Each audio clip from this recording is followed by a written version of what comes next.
For 15 years na nahimik ako. I know people will judge me. But we exist.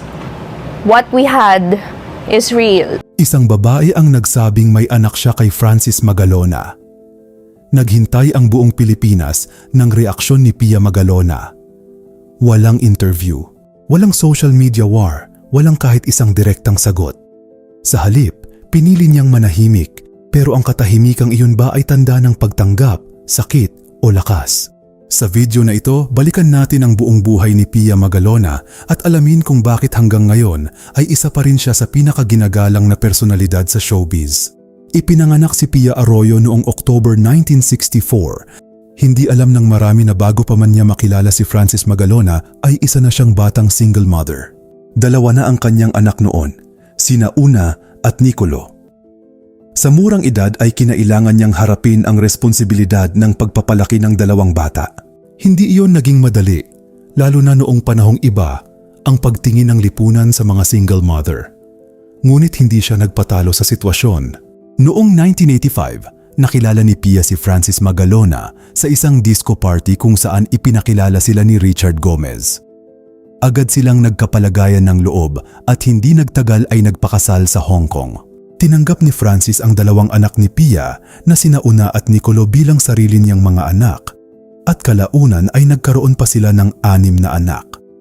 Sa kabuuan, 8 anak ang kanilang pinalaki bilang isang pamilya. Hindi naging perpekto ang pagsasama ni Pia at Francis. Inamin nilang naging immature sila noong mga unang taon ng kanilang kasal at nagkamali sa paghawak ng pera sa kabila ng malaking kinikita. Dahil dito, ay nakaranas sila ng problema sa pananalapi. Ngunit nagsilbi itong aral upang maging mas responsable bilang mag-asawa at magulang.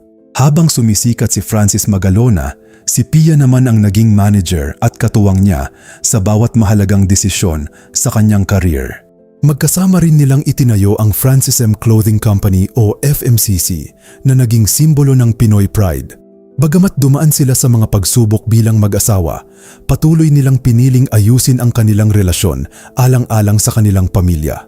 Noong 2008, na-diagnose si Francis Magalona ng acute myelogenous leukemia o AML, isang agresibong uri ng blood cancer. Si Pia ang unang nakaalam ng masakit na balita at kinailangan niyang maging matatag para sa kanyang asawa at 8 anak.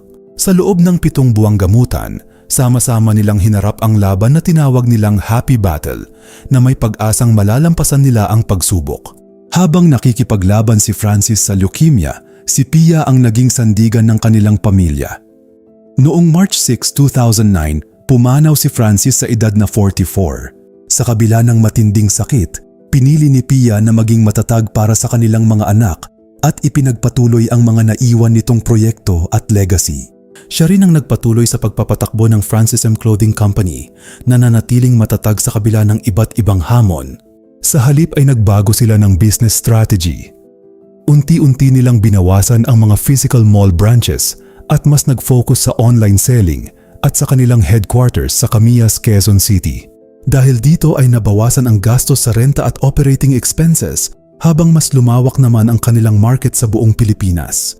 Hanggang ngayon, ay patuloy pa ring naglalabas ng bagong collections ang FMCC at aktibo pa rin ang kanilang official online stores. Para sa maraming tagahanga ni Francis, hindi lamang ito clothing brand kundi bahagi ng kanyang legacy. Bukod sa negosyo ay patuloy ding ginabayan ni Pia ang kanyang mga anak. Sina Maxine, Saab at Elmo ay naging aktibo sa showbiz. Sina Frank, Arkin at Clara naman ay mas nakatuon sa sining, musika at creative industry. Habang sina Una at Nicolo ay piniling mamuhay ng mas pribado kasama ang kani-kanilang pamilya.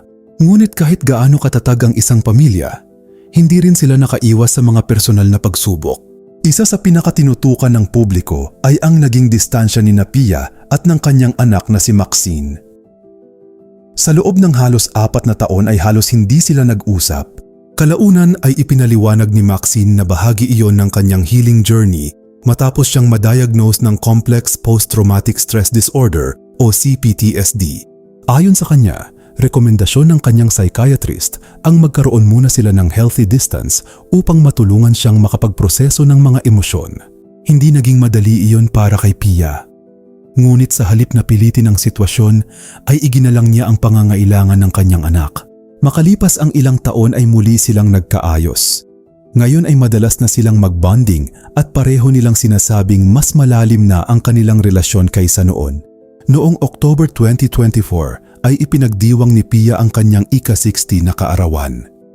Isa sa pinakamalaking regalo para sa kanya ay ang muling pagsasama-sama ng lahat ng kanyang 8 anak. Ayon sa kanya, iyon ang isa sa mga pinakamasayang araw ng kanyang buhay. Ngunit noong 2023 ay muling naging laman ng balita ang pangalan ng pamilya Magalona. Lumantad si Abigail Wright at sinabi sa mga panayam na nagkaroon umano sila ng relasyon ni Francis Magalona at mayroon silang anak na si Francesca. Saan niyo po nakilala Sir Francis? Actually, nanonood ako ng Itbulaga. Tapos, kita niya ako, gumawa siya ng way para to get my number. And then, yun na yun. Doon na nag-start yung story. Abigail Hunt, I love you so much. Kasabay nito ay lumabas din ang iba't ibang pahayag mula sa ibang taong nagsabing matagal nang hiwalay sina Francis at Pia bago pa man pumanaw ang rapper. Dahil dito ay maraming Pilipino ang naghintay ng kanyang magiging reaksyon. Maglalabas ba siya ng statement? Magdedemanda ba siya? Magbibigay ba siya ng panayam? Ngunit wala sa mga iyon ang nangyari. Nanatili siyang tahimik? Hindi siya nakipagsagutan sa social media. Hindi siya nagbigay ng mahabang paliwanag. Hindi rin niya pinatulan ang kontrobersya. Ganito rin ang naging kilos ng karamihan sa kanyang mga anak. Para sa marami, iyon ang naging pinakamalakas nilang sagot. Sa halip na pahabain ang usapin, ay pinili nilang ituon ang kanilang oras sa pamilya, negosyo at sa pagpapatuloy ng legacy ni Francis Magalona. Hanggang ngayon ay wala pa ring kumpirmasyon mula kay Pia kung kailan niya nalaman ang tungkol sa mga naging pahayag ni Abigail o kung ano talaga ang kanyang personal na naramdaman. Dahil dito, nananatiling pribado ang bahaging iyon ng kanyang buhay. Marahil ay iyon ang isa sa mga dahilan kung bakit patuloy siyang nirerespeto ng publiko. Hindi siya mahilig mag-ingay. Hindi siya mahilig makipag-away. Hindi siya gumagamit ng social media upang sagutin ang bawat batikos. Sa halip ay hinahayaan niyang ang kanyang mga ginagawa ang magsalita para sa kanya. Sa kasalukuyan, naninirahan siya sa Antipolo City. Patuloy niyang pinapatakbo ang FMCC, pinangangasiwaan ang legacy ni Francis Magalona, sinusuportahan ang iba't ibang advocacy at masayang ginagampanan ang kanyang papel bilang lola sa kanyang mga apo. Sa kabila ng lahat ng kanyang pinagdaanan, mula sa pagiging batang single mother, pagkawala ni Francis Magalona, pagpapalaki sa 8 anak bilang byuda, hanggang sa mga kontrobersyang dumaan sa kanilang pamilya, nanatili siyang matatag. Marahil iyon ang dahilan kung bakit hanggang ngayon ay patuloy siyang iginagalang ng maraming Pilipino. Hindi dahil perpekto ang kanyang buhay, kundi dahil sa paraan ng kanyang pagharap sa bawat pagsubok na may dignidad, katahimikan at pagmamahal sa kanyang pamilya.